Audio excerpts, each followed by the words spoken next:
Welcome back to Chess Club 24. I'm Andrew, and as always, here with me is the one and only Bishop LaRoque. That's right, the funnier, better looking one, Bishop LaRoque here. Today we've got a match that's gonna blow your mind. Two fierce competitors ready to take the board. Today's contestants are Michael and Kai. First up, Michael, a methodical player, someone who likes to keep it calm. But don't let that fool you. He can strike when you least expect it. And Kai, oh man, he's that kind of player who's all about surprises. You think you got him cornered and bam! Brilliance. These two will be competing for bragging rights and the chance to climb up the Chess Club 24 leaderboard. And don't forget, they've only got 5 minutes to make all their moves. If the time runs out, the game's over, no matter where they stand on the board. Now before we kick off the match, let's head over to Nora. She's breaking down a special rule called en passant. Thanks, Andrew. Today, we're going to talk about a cool and somewhat tricky rule in chess called en passant. Sounds fancy, right? It's French for in passing, but let me break it down in simpler terms. So here's the deal. It only involves pawns, and it can only happen under a very specific condition. Let's say your opponent moves a pawn 2 squares forward from its starting position. If that pawn lands next to one of your pawns, you can take it like it only moved 1 square. But here's the catch. You have to do this on the very next move, or you lose a chance to capture that pawn this way. It's like a window of opportunity that closes fast. So why would you use en passant? It's a way to remove an opponent's pawn that's trying to sneak past your own pawns and avoid getting captured. It's a powerful move to prevent your opponent from getting a strong position in the center of the board. That's en passant in a nutshell, a tricky but useful rule when you want to get rid of an opponent's pawn that tries to slip by. Now let's see if Michael or Kai takes advantage of this rule in today's match. Back to you. Thanks, Nora. Now let's break down today's tale of the tape. Michael's strength lies in his defensive play. He builds strong pawn structures and waits for the perfect moment to strike. He's like the chess version of a fortress. You think you can break through, but good luck with that. On the other hand, Kai is more of an aggressive player. He's always looking for ways to attack and put pressure on his opponents early. Oh, Kai does not play. He's the kind of player who sees an opportunity and he jumps on it. This is going to be an exciting match. Before we get to the game, we had a chance to sit down with Michael and Kai to hear their thoughts before today's match. Let's see what they had to say. I like chess because it's purely strategy. There's really no luck involved, and anything like if you win a game of chess, that was like all you. Like that means you were better than your opponent. I like the thinking. I like the when you're under pressure, you know, you gotta come up with the moves, and just trying to figure it out is really fun to me. I don't know why. My strategy is to kill the queen and then win. That's my strategy. I can't win with them having a queen. My strategy going into the game is to play solidly. I know that I am slightly better than my opponent, so my thought process is that if I can just get past the opening where random stuff happens and I'm not as good, I can get into like a middle game or end game situation, and then I can start taking over the game. Patience versus aggression. Let's see who comes out on top on Chess Club 24. And we're back. We are back. There we go. The handshake. Oh, in darkness. Clock starts. And we get d4, d5, a queen's pawn game. Okay. I was gonna say that, but you said it, so. I have a feeling Michael is playing the London. So far, he's stayed to book. Yes, edit.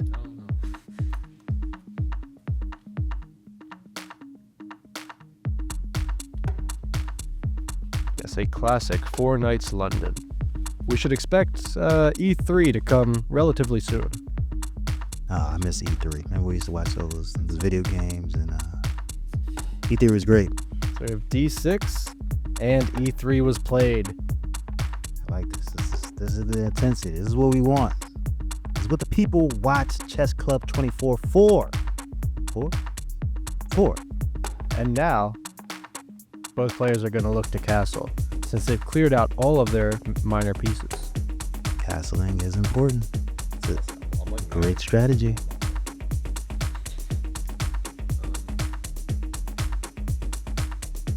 Michael's thinking, plotting. Where's the knight going? It's going to g5. I have a feeling it's targeting f7. But first he has to move the bishop on f4. Or suffer the consequences. And he takes the knight. The knight is gone. Your watch is over. f7 is being targeted. If Kai doesn't act now, he's getting checkmated. Kai, come on. Gotta pull it together. Get your head in the game. Make a move.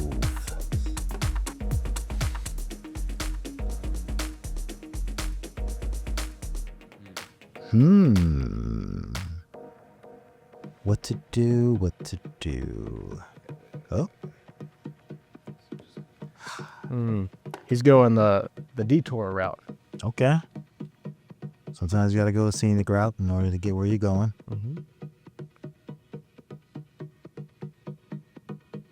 Gotta watch that clock, guys.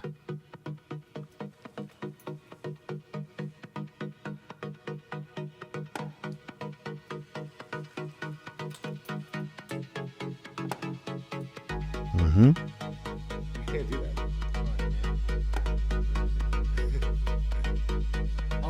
Oh. What do you think is going through their mind, Andrew? I'm trying to figure out what's going on. Aren't we all? You know? Okay. Okay, I was confused. We don't celebrate illegal moves on here. And he pushed b4, getting that pesky bishop out of there. Now his knight is free to move. Get out of here, Bishop. Speaking of Bishop, make sure you check out Juice. It was an interesting film that came out in the 90s with Tupac. Michael's going after the pawn on c7. Let's see if he takes it successfully. A good way to stop that would maybe be e5, I'm guessing. If there's a trade between the d4 pawn and the e5 pawn, the knight can always take back. Couldn't said it any better myself. And we have a queenside castle. Things are getting spicy.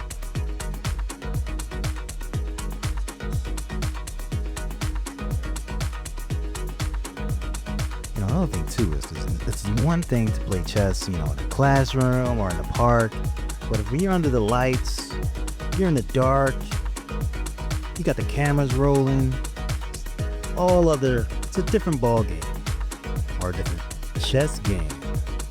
I couldn't have said it better myself.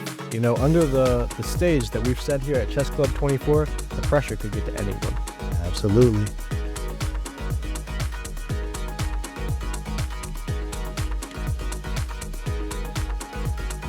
Oh, this is so intense. The queen is being attacked and only has a few safe squares it can go to. Let's see where he retreats. I'm guessing d7. That's what I would do. See what he does. And queen d7 is played.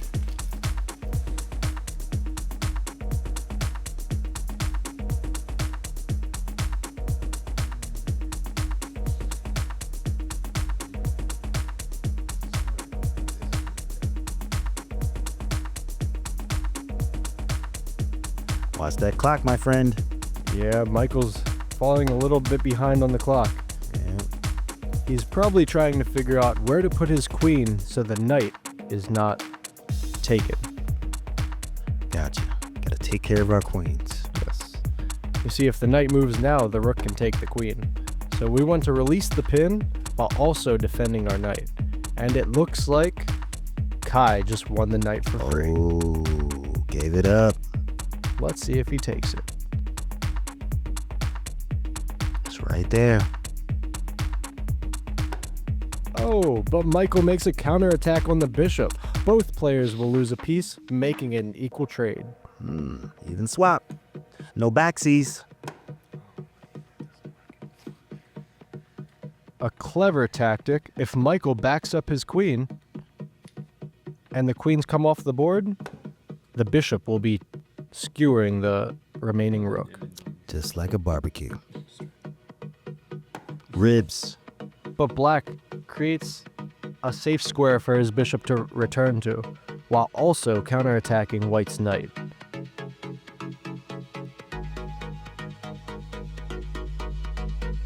White takes the bishop, Black takes the knight, and will we see bishop b5 played? No, he takes the pawn on b5. Sorry, pawn. You were just a pawn. We're hoping to see bishop g5 soon. This would lead to an epic exchange.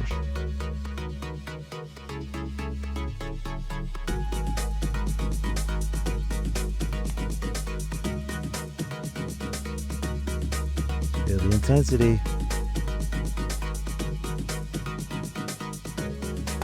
Oh no, that loses a pawn, and your queen is now under attack. Oh, Where the hell protect the is getting out of queen. this? Gotta protect the queen.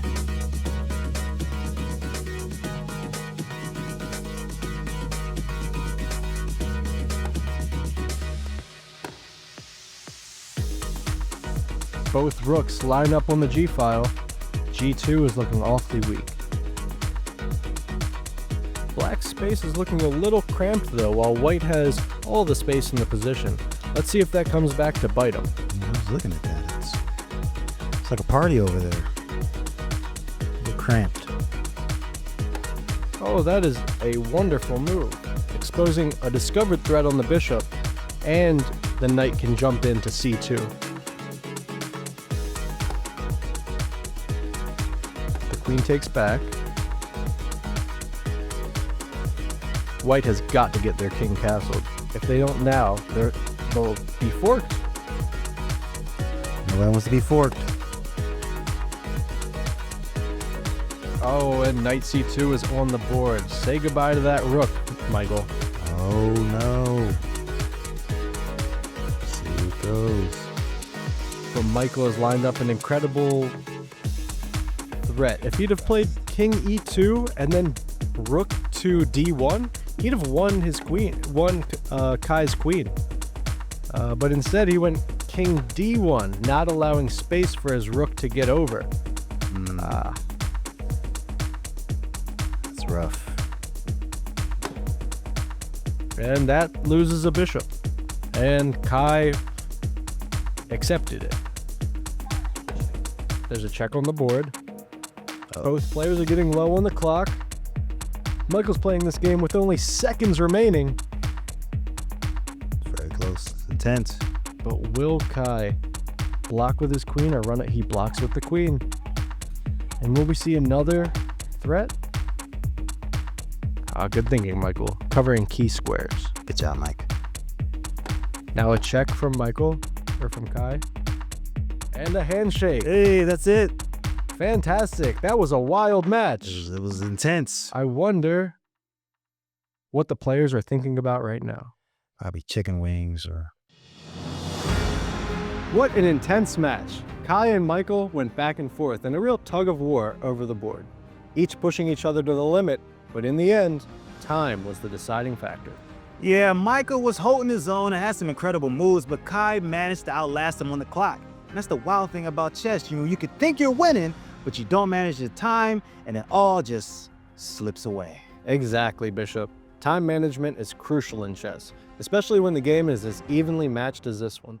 It just goes to show you need both skills and strategy to master the board, and I guess clock management skills. And yet another exciting game in the books. Remember, keep your minds sharp, your strategy sharper, and we'll see you next time on Chess Club 24.